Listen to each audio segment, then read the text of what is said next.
Israel's ongoing assault on Gaza has led to a radical transformation of views when it comes to Israel and the Palestinians. CNN's Harry Enton has some truly shocking poll numbers. He posed the question, who do Democrats sympathize more with? Israelis or Palestinians? In 2017, the Democratic Party was a pro-Israeli party. Look at this. They sympathized with the Israelis by 13 points more than the Palestinians. But look at this sea change. Now, Democrats sympathize more with the Palestinians by 43 points. Oh my God. That is a seismic shift in the margin of 56 points over the course of just 8 years. All of a sudden, it's the pro-Palestinian position that actually reigns supreme in democratic politics. Not the Israeli position.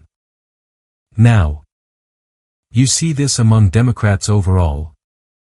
But we know that much of this energy is coming from younger voters within the Democratic Party. So, I want to break it down for you with younger Democrats. Take a look here. Among Democrats aged 18 to 49, who do they sympathize more with? Again, in 2017, younger Democrats sympathized more with the Israelis by 14 points. Look at this shift now. Today, they sympathize more with the Palestinians by 57 points. That is an over 70-point shift in the margin in just a matter of 8 years. I rarely ever see shifts like this, where you see one side of the equation leading by 14 points 8 years ago. And then all of a sudden the other side is leading by 57 points. The bottom line is the politics around the Israelis and the Palestinians have shifted tremendously among Democrats. And they've shifted specifically and tremendously among Democrats who are under the age of 50. They have just shifted more so than I think anyone could possibly have imagined 8 years ago. That is a major swing. I'm not shocked that there has been a shift. You can kind of watch it happening in real time. But a 70-point swing among young voters. And by young, he meant under 50. I'm newly young again.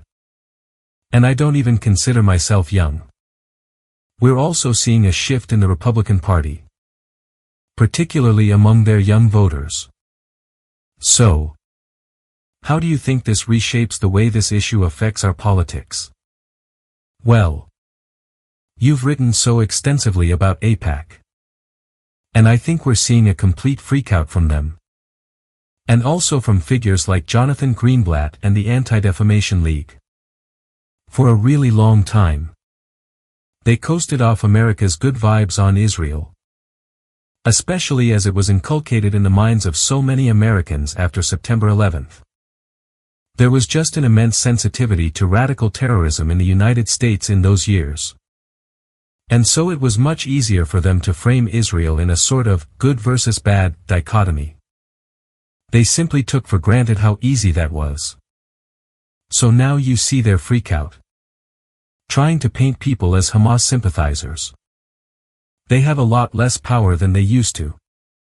And that is going to materialize, I think, in the next couple of election cycles. As politicians who take their money realize it's not as helpful for them to be taking the required positions to get that money. A change will come.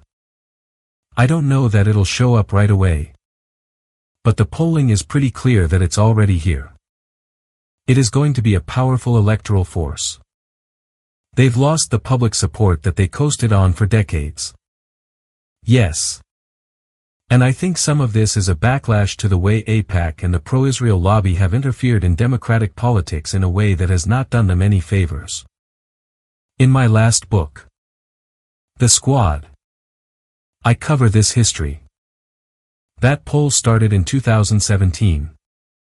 In 2018, you get The Squad elected, with Rashida Tlaib and Ilhan Omar in particular becoming the first 2 Muslim women to serve in Congress.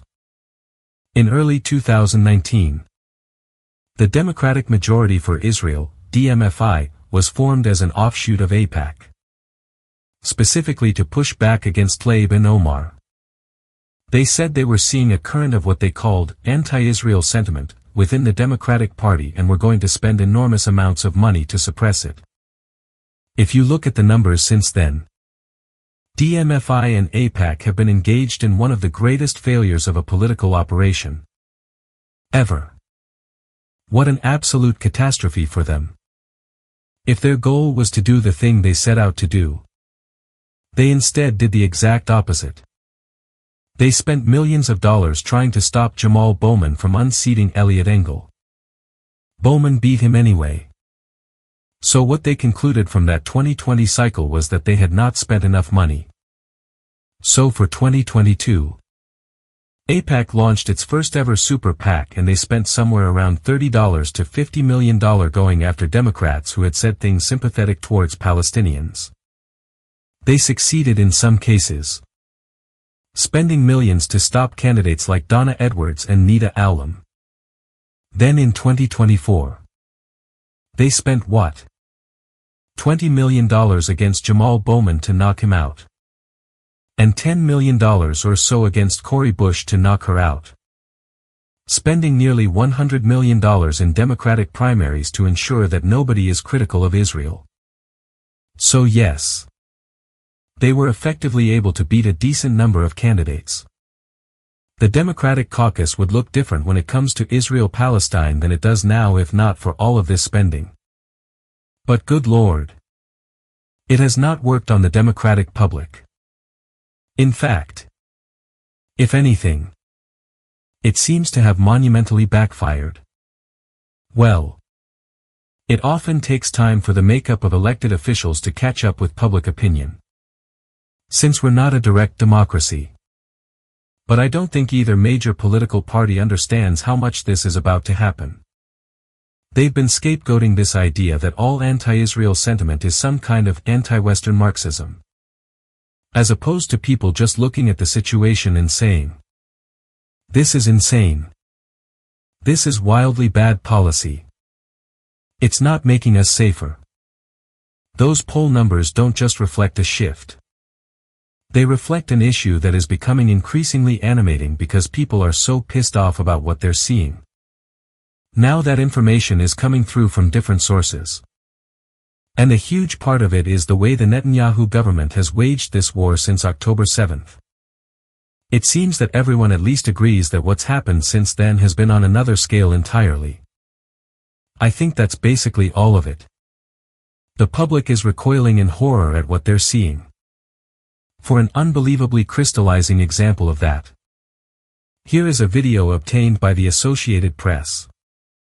It appears to show heavily armed American security contractors at an aid distribution site. They discuss how to disperse Palestinians nearby. Got an IDF tank posted on the northwest corner. One says, "I don't want this to be too aggressive." At that moment, bursts of gunfire erupt close by. At least 15 shots.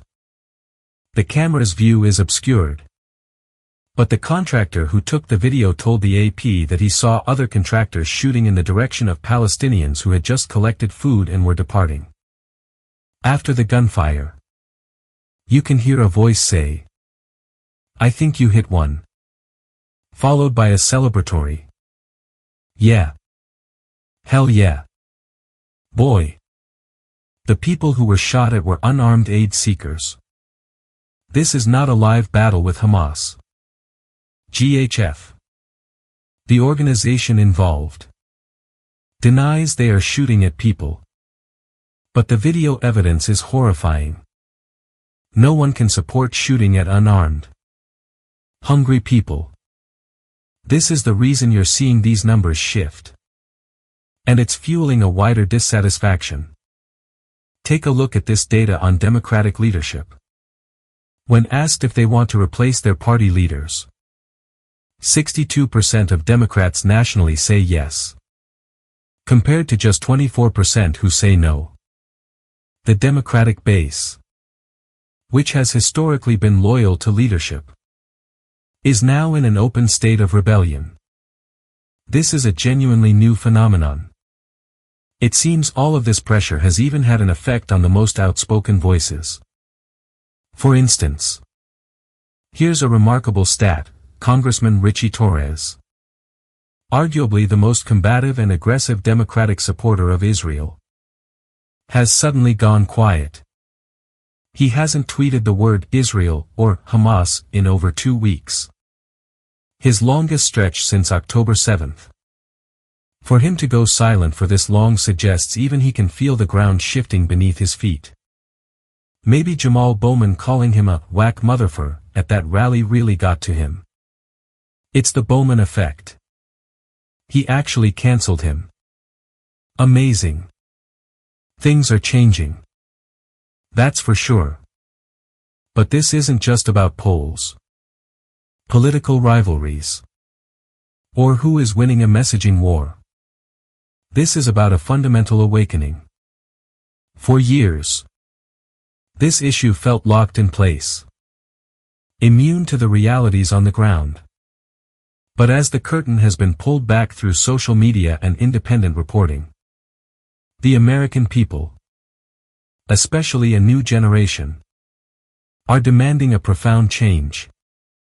Perhaps this powerful shift in public consciousness is the first step toward a future where our nation's policy is driven not by the overwhelming power of money and lobbying, but by a genuine, heartfelt desire for peace, justice, and human dignity for all people, both Palestinians and Israelis. It's a hopeful sign that even the most entrenched political realities can be transformed when people of conscience finally stand up together and say, enough is enough. If you believe in the power of independent media to bring these crucial stories to light, please take a moment to support our work. Hit that like button. Leave a comment with your thoughts below. And most importantly, subscribe to our channel so you never miss an update. Your support is what allows us to keep breaking points and challenging the narrative. Thanks for watching.